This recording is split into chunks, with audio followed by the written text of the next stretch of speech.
और ये एकमात्र कानून है जो औजार जनता का है, बाकी सारे औजार पुलिस के, सीबीआई के, एसीबी के। करोड़ों रुपए अकाउंट में कहां से आ गए फिर? बंदा निकला 23 करोड़ का, और उसी खबर में मेरे बैंक अकाउंट्स दिए हुए हैं कि साहब ये बैंक अकाउंट नंबर। जो आरटीआई में ब्लैकमेल होते हैं वह क्यों ब्लैकमेल होते हैं? सूचना का अधिकार कानून का काम सिर्फ ब्लैकमेलिंग के लिए हो रहा है, और ब्लैकमेलिंग करके जो कार्यकर्ता इसका काम करते हैं उन्होंने इसको अपना धंधा बना लिया है।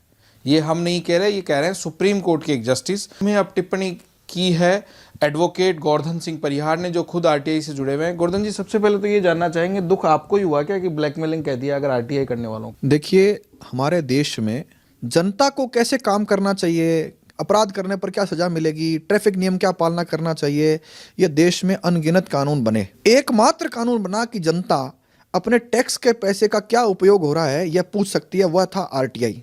आदरणीय चीफ जस्टिस जिन्होंने ये टिप्पणी की उनको मैंने पत्र लिखा है, लेकिन उससे पहले देश को और आपको ये जानकारी आ जाना चाहिए कि 2005 में कानून लागू हुआ, 2019 में तो सुप्रीम कोर्ट को पता लगा कि हम इस दायरे में आते हैं, और जैसे ही ये पता लगा दायरे में आते हैं तब उनको पता यह भी चला कि साहब आरटीआई से ब्लैकमेल भी होता है। तो मैंने उनसे लिखित में पूछा है कि साहब आप हमको बताइए कि आपने ये मत किसी भी कारण से बनाया होगा, लेकिन आपने यह तो नहीं कहा, यह नहीं पूछा कि वो जो आरटीआई में ब्लैकमेल होते हैं वह क्यों ब्लैकमेल होते हैं। यह यक्ष प्रश्न है कि सुप्रीम कोर्ट ने जब सूचना मांगी गई सुप्रीम कोर्ट से, तो सुप्रीम कोर्ट ने न केवल इनकार किया और उस मामले को 14 साल तक अपने यहां पर खुद के यहां पर लटका कर रखा। वो भी तब जब दिल्ली हाई कोर्ट ने सुप्रीम कोर्ट के खिलाफ फैसला किया, वो भी तब जब केंद्रीय सूचना आयोग ने कहा आप दायरे में आते हैं।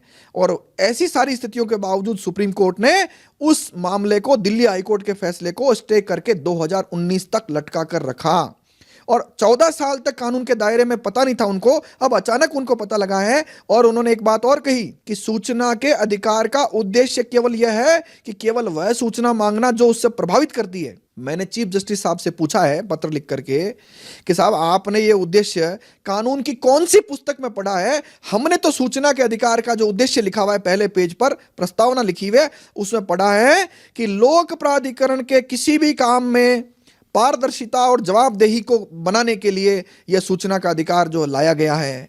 तो चीफ जस्टिस महोदय ने उद्देश्य कहां पढ़ा यह पता नहीं। सवाल यह आता है कि सूचना के अधिकार से केवल और केवल भ्रष्टाचारी को ही समस्या हो सकती है। यह बात उसी दिन आर्ग्यूमेंट में प्रशांत भूषण ने कही, जिसको पूरे देश के अखबारों ने छापी। मतलब उसी का परिणाम ये होता है क्या कि आए दिन सुनने को मिलता है कि आज आरटीआई कार्यकर्ता की यूं हत्या कर दी गई, गोली से कर दी गई, सड़क पर कर दी गई? क्या वही कारण होता है कि जिसके खिलाफ आरटीआई लगी है वो उससे पीड़ित हो चुका? इसके दो परिणाम हैं। आप सूचना का अधिकार 2005 में लागू हुआ, उसके बाद देख लीजिए अपने आंकड़े निकाल कर अपने हमारे देश में बहुत सारे करप्शन के मामले केवल इस सूचना के अधिकार से निकले। आप ग्राम पंचायत से शुरू कर दीजिए, नगर पालिका शुरू कर दीजिए, राज्य सरकार, केंद्र सरकार, सीएजी समेत आप जितने भी मामले आज आपके सामने मौजूद हैं वह सारे मामले आरटीआई से निकले। इसका मतलब भ्रष्टाचार के खिलाफ यह सशक्त औजार था जनता के हाथ में, और ये एकमात्र कानून है जो औजार जनता का है, बाकी सारे औजार पुलिस के, सीबीआई के, एसीबी के, सरकारों के और इन अफसरों के होते हैं। यह एकमात्र हथियार जनता को मिला। और चीफ जस्टिस साहब का जो दर्द था वह दर्द भी प्रशांत भूषण ने अपनी बहस में बताया कि इस कानून से केवल भ्रष्टाचारी को ही परेशानी हो सकती है। इसको कमाई का अधिकार अगर कहना, मतलब जज साहब यही कहना चाह रहे थे कि कमाई का अधिकार सा बना दिया। कितने सहमत हैं इस कमाई का अधिकार वर्ड से? देखिए, ये सारे विषय पिछले 14-15 साल में आप सब जगह सुन रहे हैं। मेरा एक सवाल है आपसे कि सूचना के अधिकार से देश का क्या नुकसान हुआ?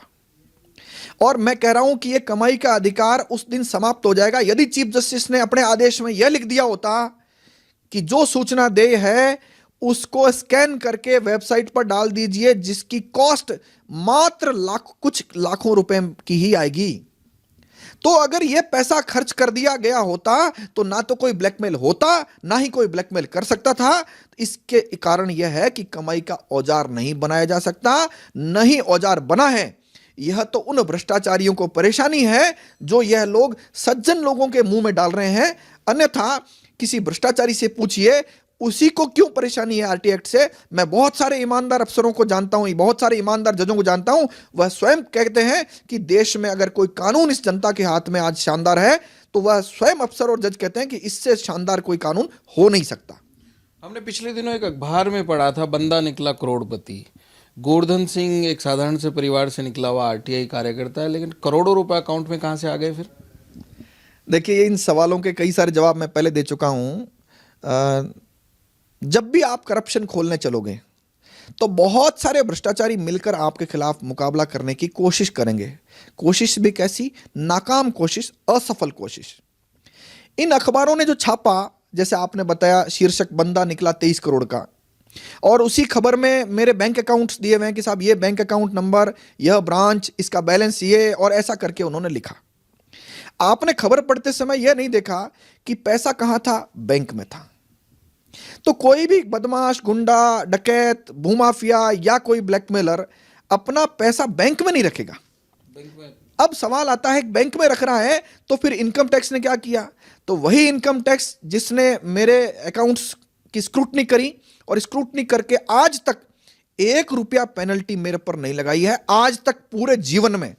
यह भी मैं चुनौती देता हूं उन भ्रष्टाचारियों को। आप देखिए, मेरे इनकम टैक्स में मेरी जांच कराइए, और जांच कराएंगे तो आप पाएंगे 1 रुपया भी पेनल्टी नहीं लगाई। अगर मैंने किसी घड़े में दबा करके पैसा या कोई ऑर्नामेंट जो भ्रष्टाचारी रखते हैं, टाइल्स में नीचे दबा कर रखते हैं, या कहीं छुपा कर रखते हैं, या किसी और के नाम की प्रॉपर्टियां खरीदते हैं, या कुछ गलत काम करते हैं, उनके लिए तो कहा जा सकता है।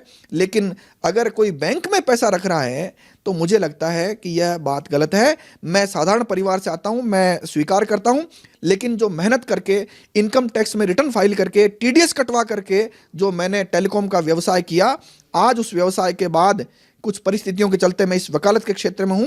आज आपके सामने राजस्थान में कहीं भी किसी भी जिले से पूछिए तो वो कहेंगे कि अगर कोई ईमानदार वकील आपको चाहिए तो निश्चित रूप से हमारे चैम्बर का नाम कहीं ना कहीं ठीक जगह पर आएगा, ऐसा मुझे लगता है। वो खबर तो छपी थी अखबार में, ठीक है, आप कह रहे हैं वो झूठी है, क्योंकि ब्लैक मनी होती है तो उसको अखबार उसको अपने अकाउंट में डाल के 1 नंबर में नहीं किया जाता।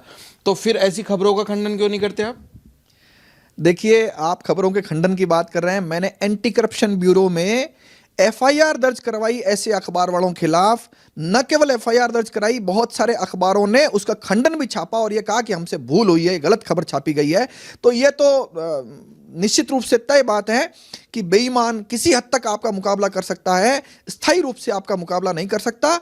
और आने वाले समय में मैं आप सबसे भी आह्वान करता हूं, आपके माध्यम से जनता से आह्वान करता हूं, आप लोग भी हिम्मत करिए, कलम उठाइए, कलम का सही उपयोग करिए। सही उपयोग करेंगे तो आपके आसपास दिखने वाले भ्रष्टाचारी, गुंडे, बदमाश, अपराधी सारे भाग जाएंगे, बशर्ते आप सही मार्ग पर अड़े रहे तो। मतलब लोगों को, अगर लोग आगे आकर सूचना का अधिकार का उपयोग करना चाहें तो गोवर्धन सिंह परिवार की तरफ से कोई मदद मिलेगी उनको? देखिए, मैं वकील होने के नाते जो कर सकता हूं, अभी आपने बीच में देखा हो तो मैंने बीकानेर जिले में निशुल्क विधिक सहायता के लिए हम लोग 70 लोगों ने लग करके खूब सारी मदद की। उस दिन हमने आरटीआई भी लगवाई, निशुल्क पोस्टल ऑर्डर दिए, ड्राफ्टिंग करके दी, फोटोकॉपी करके दी, प्रथम अपील करके दी, द्वितीय अपील करके दी। लेकिन मेरी जितनी लिमिटेशन है मैं उसमें कर सकता हूं। लेकिन मेरा फिर भी सवाल है, क्या 10 रुपए खर्च करने का मामला, क्या एक कागज पर साधारण एप्लीकेशन लिखने का मामला हम नहीं कर सकते? आपके हाथ में जो सशक्त कानून है उसका उपयोग तो आपको करना है। भारत का कोई भी नागरिक इसका कर सकता है। और मैं जानता हूं कई लोग जो 8वीं पास हैं, उन्होंने इस सूचना के अधिकार का जबरदस्त उपयोग किया है और अनगिनत करप्शन के मामले खोले हैं। तो अगर आप में भी जज्बा है कि भ्रष्टाचार को उजागर करना चाहते हैं या कुछ करना चाहते हैं उस देश के लिए, तो सूचना का अधिकार, इस कानून को अपना हथियार बनाएं